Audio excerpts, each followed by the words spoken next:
Could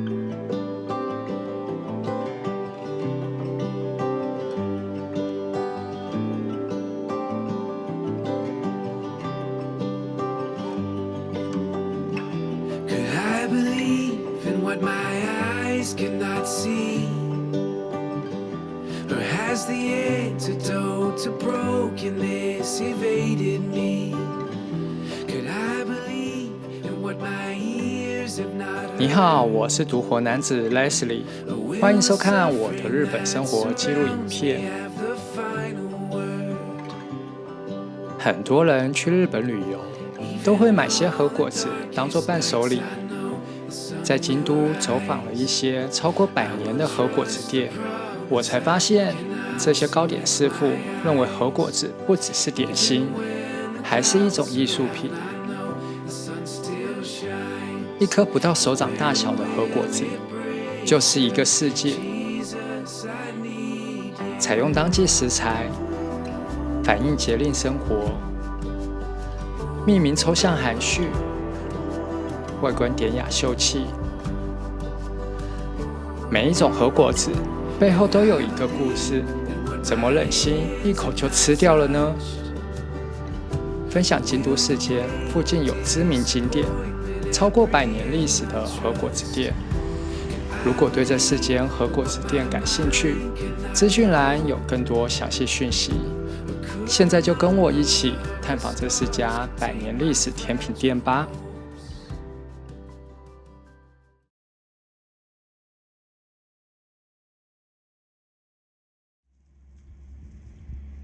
洛北的一城市，不仅除了是学校聚集的文教区，还有很多特色寺院。建于1641年的思仙堂，除了有个好听的名字，里面展示的私人肖像及日式庭园也是一大特色。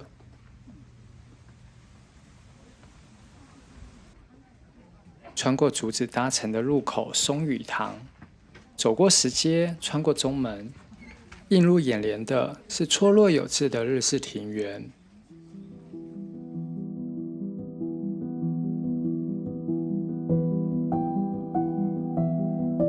旺季的时候，总是吸引许多慕名美景的游客前来参观。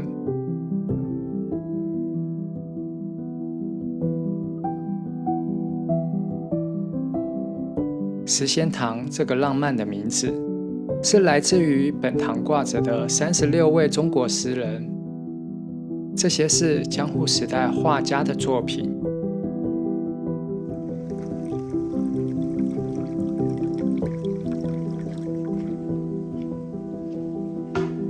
被大自然包围的思仙堂，四季都有不同的景致。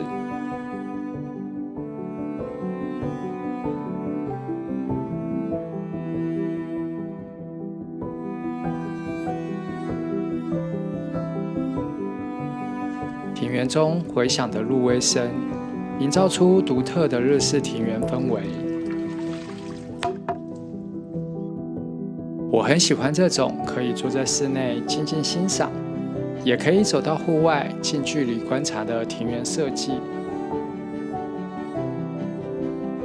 好像我是观众，同时也是演员，融合为这个艺术品的一部分。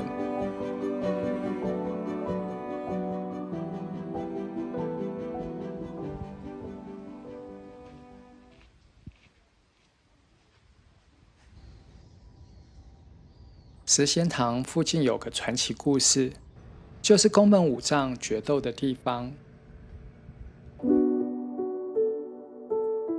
因为决斗需要力量，所以甜品老店一城市中谷以武藏为名，贩卖一种栗子与红豆混合内馅的馒头。这是一家传承了3代的甜品店，可以内用，贩卖的品项也很多。点了招牌的蕨麻薯冻糕，视觉上极具艺术感。微甜的蕨饼配上抹茶味的冰淇淋，很适合夏天的下午来上一碗。武藏则是非常传统的日式甜品，适合配着抹茶一起享用。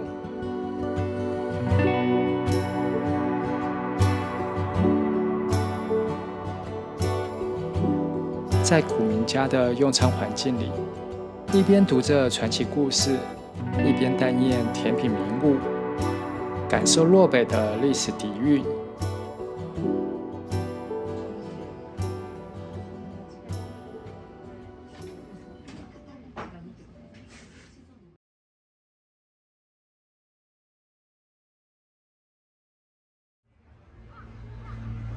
北野天满宫是全国12000个天满宫的总社，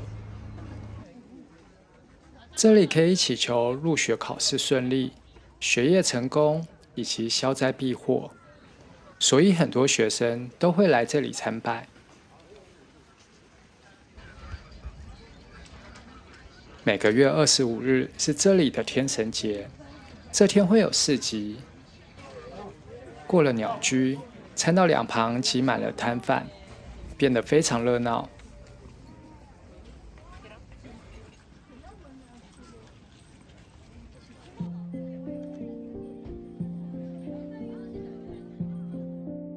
这里是京都市区内人气非常高的景点，每次来这里都会遇到满满的人潮。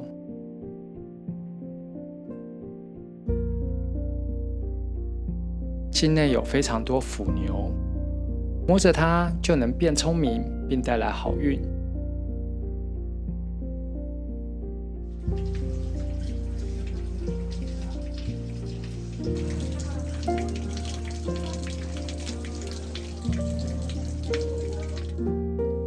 刻有太阳和月亮，虽然少了星星，却仍称为三光门，是重要文化财。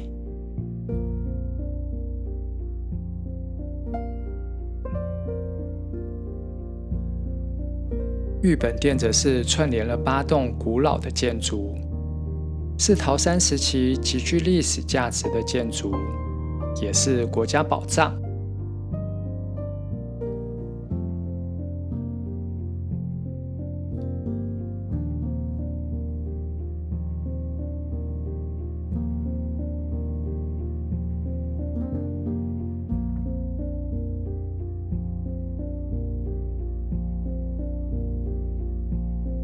走到玉本殿后方，有一个非常壮观的景象，这里挂满了学着祈求顺利的会马。由于人气太旺，所以会马多到连走路的空间都没了。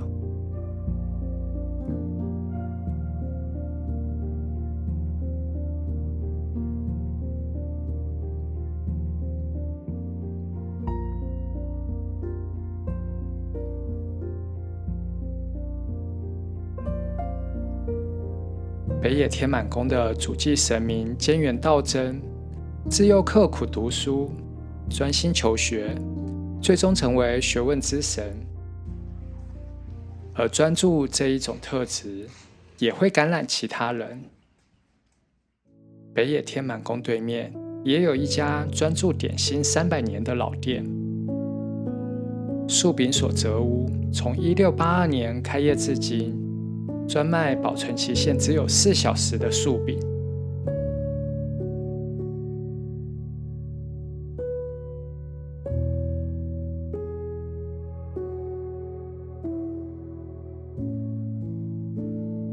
树饼是小米做成的麻薯，一份餐点里有2种麻薯，一种是裹着黄豆粉的棒状麻薯，另一种是裹着红豆沙的团状麻薯，是北野3名物之一。树饼很软，切成小块配着茶，在古民家风格的环境中享用，像是穿越回江户时代，感受悠然的质朴气氛。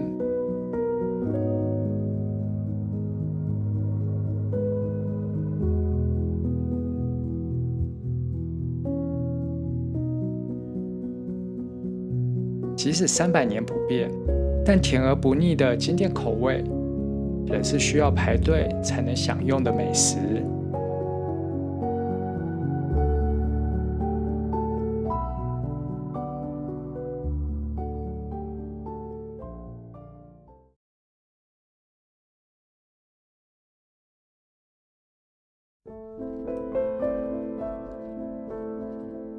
京都御苑是古时候天皇的住所，因为迁都东京，现在的御苑是京都市区内最大的公园。这里治安非常好，非常适合在这里散散步。有些区域需要预约，由专人导览才能参观。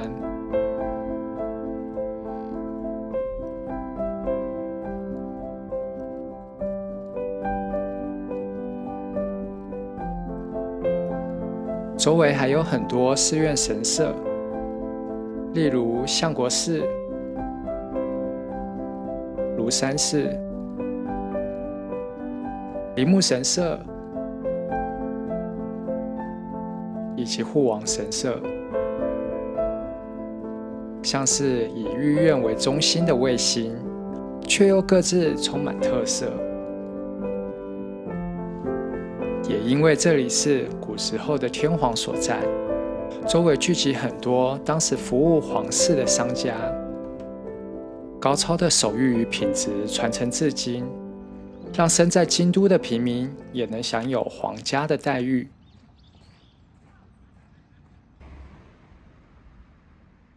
离京都御苑步行不到10分钟的地方，有一家创业超过500年的甜品店虎屋果寮。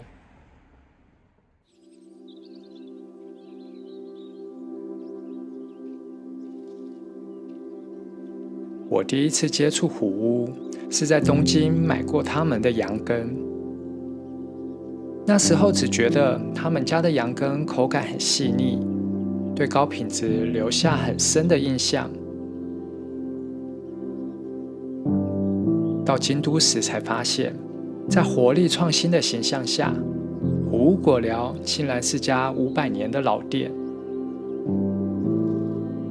从后世天皇时期开始，虎屋一直为皇室服务，后来还跟着迁都东京，继续陪伴天皇。京都一条店是1628年开设的店铺，离京都御苑很近，以便近距离服务皇室。这家店有个附带花园的用餐环境，可以放慢步调，好好的品尝和果子的深奥学问。从服务、装潢到甜品的品质，完全是最高的标准。在这里享用甜点，感觉自己好像都变成皇室成员了。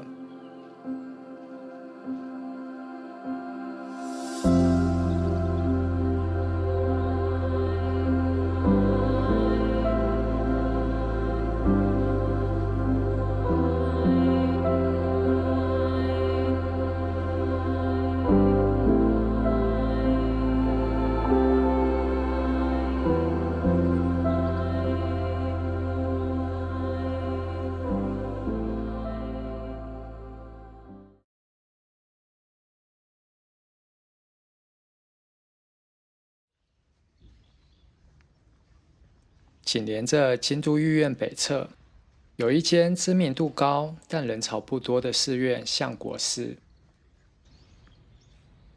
相国寺是临济宗相国寺派总寺院，更多人去过的金阁寺、银阁寺都是它的分寺。相阁寺是14世纪末由足利义光所建造，范围很大，有3个参观的重点。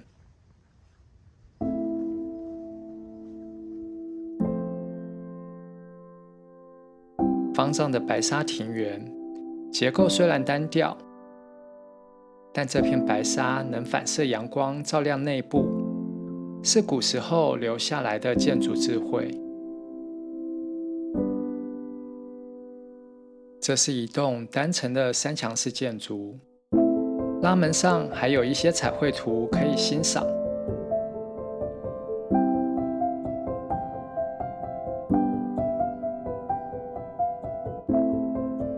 东侧的开山堂是18世纪重建的建筑。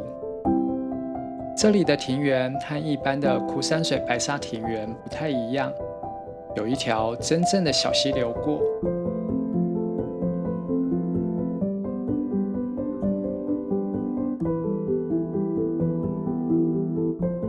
因为这条小溪流，这个庭园被叫做龙源水之庭。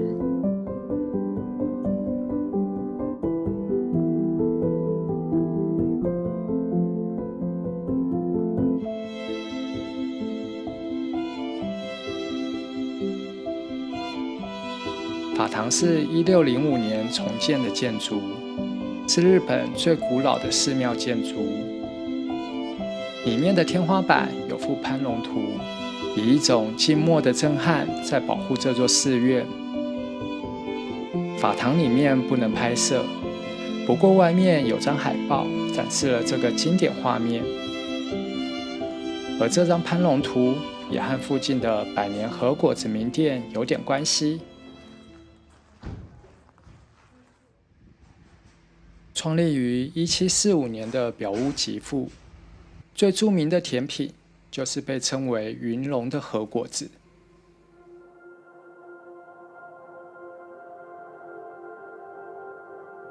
这家店无法内用，只能买了带回家吃，或是送礼使用。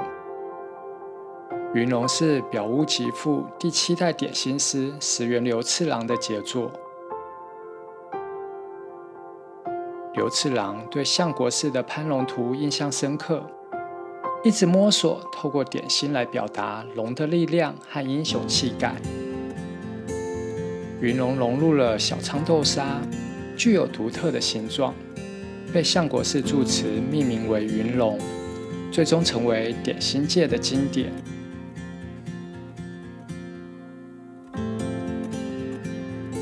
对了，最后放上我在家里品尝云龙的片段。我真的很不会拍美食的分享影片，希望大家还是能感受这个甜品的外观和内涵哦。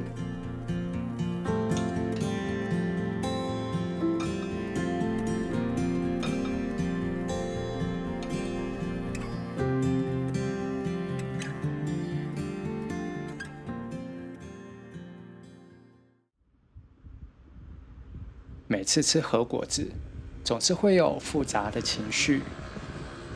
富有含义的制作故事，就不忍心吃它。但咬下一口之后，又觉得味道很有层次，忍不住一口接着一口。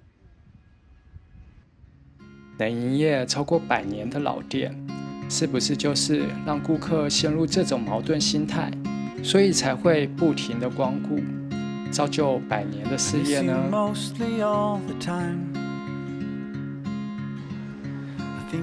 如果你也喜欢品尝日本的特色美食，或是探访复古餐厅，欢迎订阅我的频道，一起发掘在地的好味道。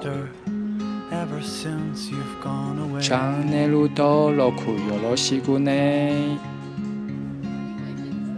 I miss you mostly all the time. So many things have changed around since you have changed your mind. Wondering who you're with today.